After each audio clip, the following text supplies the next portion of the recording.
سورہ الممتحنہ میں آیت نمبر 4 اور 5 میں ابراہیم علیہ السلام اور ان کے ساتھیوں کی دعا۔ ان کے ساتھیوں میں ان کی بیوی تھی اور لوط علیہ السلام تھے۔ اب یہ کیا دعا کر رہے ہیں؟ دیکھیں، یہ دعائیں اس لیے بتائی گئی ہیں قرآن میں تاکہ ہمیں سمجھ آ سکے کہ ہم نے بھی ایسے ہی دعا کرنی ہے۔ ربنا، اے ہمارے رب، علیک توکلنا، تجھ پر ہی ہم نے توکل کیا، وَإِلَيْكَ أَنَبْنَا، اور تیری ہی طرف ہم نے رجوع کیا، وَإِلَيْكَ الْمَصِيرُ، اور تیری ہی طرف ہمارا لوٹنا ہے۔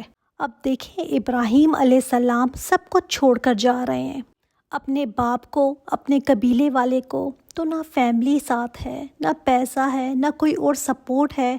کس کے بھروسے پر اور کہاں جا رہے ہیں؟ فوراً سوال آتا ہے نا، کس کے اوپر توکل ہے؟ اللہ تیرے اوپر۔ کس کے بھروسے پر؟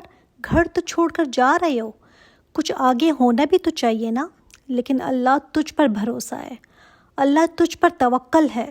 وَإِلَيْكَ أَنَبْنَا، اللہ ہم نے تیری طرف رجوع کیا، وہ سارے رشتے ناتے پیچھے چھوڑ دیے اور رجوع تیری طرف کر لیا، رخ تیری طرف موڑ لیا۔ اب دیکھیں، کوئی بھی ایسی سچویشن ہو جائے نا کسی کے ساتھ، اب کوئی بھی نہیں ہے، انسان کہتا ہے کس طرف جائے، کہاں جائے، کوئی بھی نہیں ہے، تو اللہ ہم تیری طرف رخ کرتے ہیں۔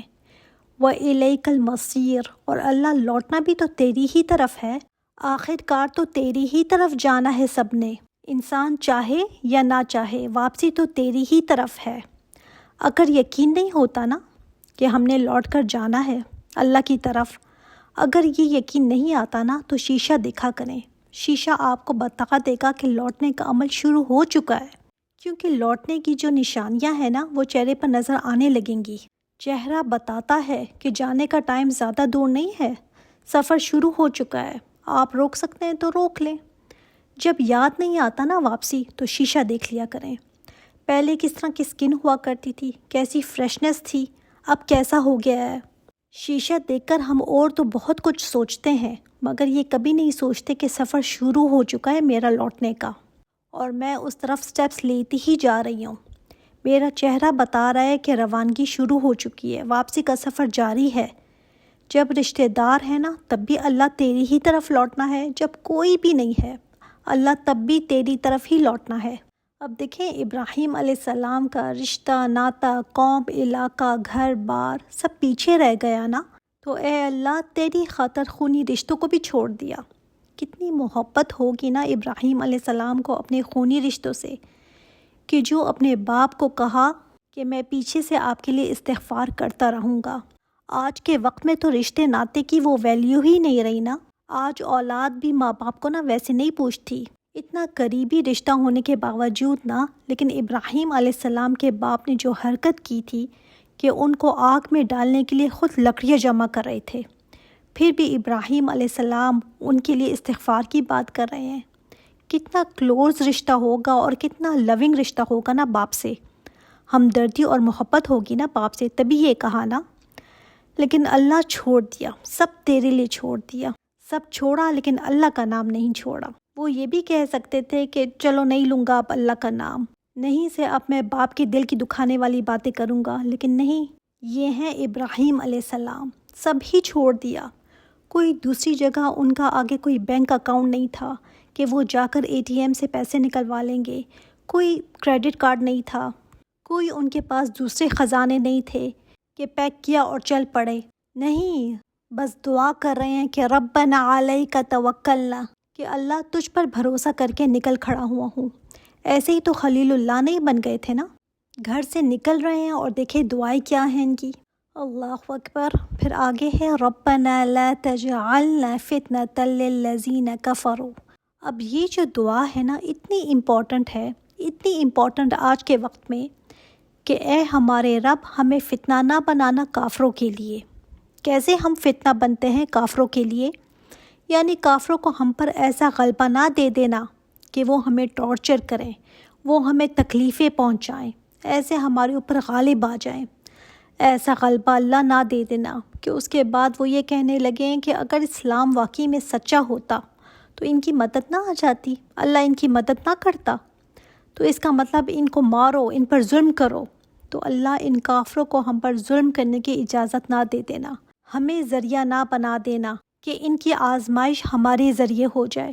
اللہ ان کو بھی تو آزما رہا ہے نا کہ ان میں کس حد تک خباثت بھری ہے، کس حد تک وہ ظلم کر سکتے ہیں میرے بندوں پر۔ جیسے بلال رضی اللہ تعالیٰ عنہ پر امیہ جب ظلم کر رہا تھا تو اللہ تعالیٰ نے امیہ کو کھلی چھٹی دے رکھی تھی نا، تو تب وہ یہ کر رہا تھا۔ بلال رضی اللہ تعالیٰ عنہ آزمائش بنے ہوئے تھے ان کے لیے کہ اس کے ہتھے چڑھے ہوئے تھے اور وہ جیسا چاہے کر رہا تھا، تو اللہ ایسا نہ کر دینا کہ ان کو کھلی چھوٹ مل جائے اور وہ ہمیں خوب دبائیں، خوب ظلم کریں، بچوں کو نیزوں پر رکھ کر ماریں، عورتوں کے ساتھ زیادتیاں کریں، گھروں کو تباہ کر دیں، ہمیں ریفیوجیز بنا کر رکھ دیں، دنیا میں در بدر بے یاد و مددگار ہوں اور کوئی ملک لینے کو تیار نہ ہو۔ اللہ ایسا نہ کر دینا۔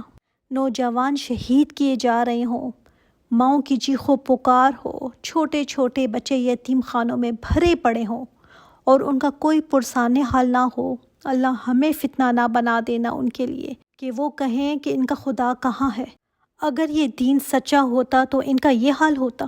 اللہ اکبر۔ آج کچھ مسلمان بھی اٹھ کر کہہ رہے ہیں کہ اسلام اگر اتنا ہی سچا دین ہوتا تو یہ ہوتا مسلمانوں کا حال، یہ حشر ہوتا ان کا۔ ہاں، کیونکہ ہم فتنہ بن گئے ہیں ان کے لیے۔ اللہ تعالیٰ نے ان کو کھلی چھوٹ دے رکھی ہے ہمارے اوپر۔ اللہ ایسا نہ کر دینا۔ تو یہ دعا بہت ضروری دعا ہے۔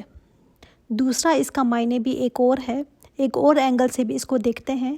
امام رازی نے اس کو ڈیفرنٹ اینگل سے لیا ہے، اور وہ کیا کہ اللہ ہمیں فتنہ نہ بنا دینا ان کے لیے، یعنی ہم اخلاقی طور پر، دینی طور پر، اپنے کردار میں، اپنے برتاؤ میں، اپنے معاملات میں اس قدر گر نہ جائیں کہ کافر ہمیں دیکھ کر کہیں یہ ہے اسلام، اور ہماری حالت کی وجہ سے، ہمارے زوال کی وجہ سے، جو ہماری بے ایمانیاں ہیں، ہماری جو چور بازاریاں ہیں، جھوٹ ہیں، ہماری جو زندگیاں ہیں نا دوغلی منافقوں والی زندگیاں ہیں، کافروں کے لیے یہ فتنہ نہ بن جائیں کہ کافر کہیں نہیں بھائی ہمیں ایسے دین کی ضرورت نہیں ہے، ہم اچھے بلے ہیں اپنی جگہ، ہم نے اس دین کو اپنا کر کیا کرنا ہے۔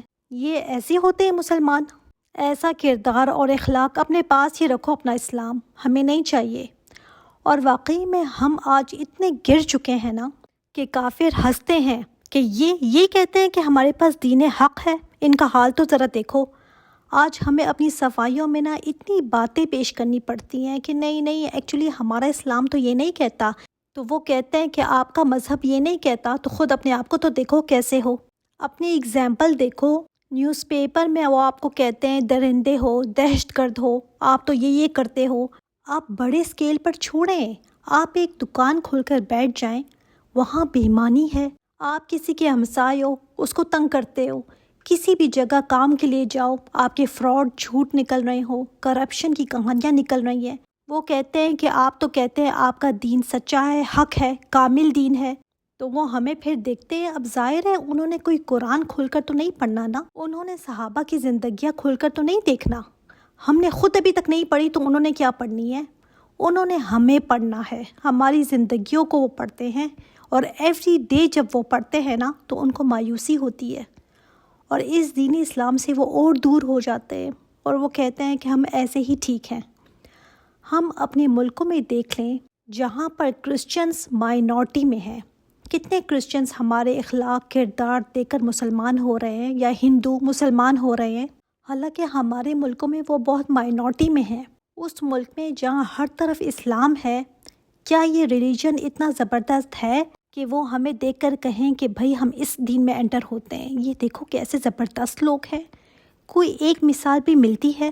ہم تو 10 ہاتھ ان سے آگے ہیں کہ وہ بھی دیکھ کر ہنستے ہیں کہ یہ کیسے ہم سے بہتر ہو گئے۔ ہم نے خود اپنے مذاق بنائے ہوئے ہیں۔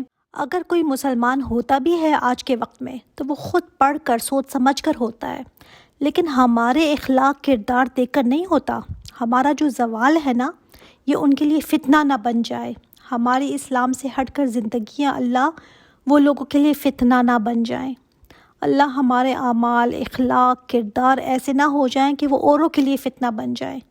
ہم دین کو جو پھیلانے والے ہیں نا، وہ بھگانے والے بن گئے۔ نفسا نفسی سیلفشنس انتہا کو ہے، تو وہ آئیں گے اس طرف۔ اسی وجہ سے نے اسلام جتنا پہلے پھیلنا تھا پھیل گیا۔ اب تو دیکھ کر کوئی نہیں کہتا کہ واہ بھائی اسلامی ممالک دیکھو ذرا، واہ مسلمان کو دیکھو یار یہ میرا ہمسایہ بن گیا۔ کوئی آدمی شکر کرے کہ شکر ہے میرا ملازم مسلمان ہے، مسلمان ڈھونڈے کہ شکر ہے مجھے کوئی مسلمان مل گیا تو میں اس کو جاب دے دوں، کیونکہ ان سے زیادہ سچا اور امانت دار ہم نے نہیں دیکھا۔ آج ہمارے ملکوں میں کوئی گورا غیر مسلم آ کر رہنے لگے نا کسی کے گھر تو وہ خوش ہوتے ہیں کہ شکر ہے کوئی گورا رہ رہا ہے، کیونکہ یہ بہت آنیسٹ ہوتے ہیں، کوئی فراڈ وغیرہ نہیں کریں گے۔ اور ہمیں اپنوں کا پتہ ہے نا، ہم خود اپنوں سے ڈرتے ہیں۔ ایسا ہاتھ دکھائیں گے کہ ساری جمع پونجی ہاتھ سے ہی چلی جائے گی اور پتہ بھی نہیں چلتا۔ ہماری خبریں پوری دنیا میں چھپتی ہیں کہ یہ ہیں مسلمان۔ تو ربنا لا تجعلنا فتنة للذین کفروا، اس دعا کی آج سے پہلے کبھی ضرورت تھی، لیکن آج کتنی زیادہ ضرورت ہے۔ واغفر لنا ربنا، تو بخش دے ہمیں اے ہمارے رب، انک انت العزیز الحکیم، بلا شبہ تو ہی نہایت غالب خوب حکمت والا ہے۔ اے ہمارے رب تو ہمیں معاف کر دے، ہمارے گناہوں کو معاف کر دے، ہمارے رب ہمیں معاف کر دے، بے شک تو خوب زبردست ہے، حکمت والا ہے۔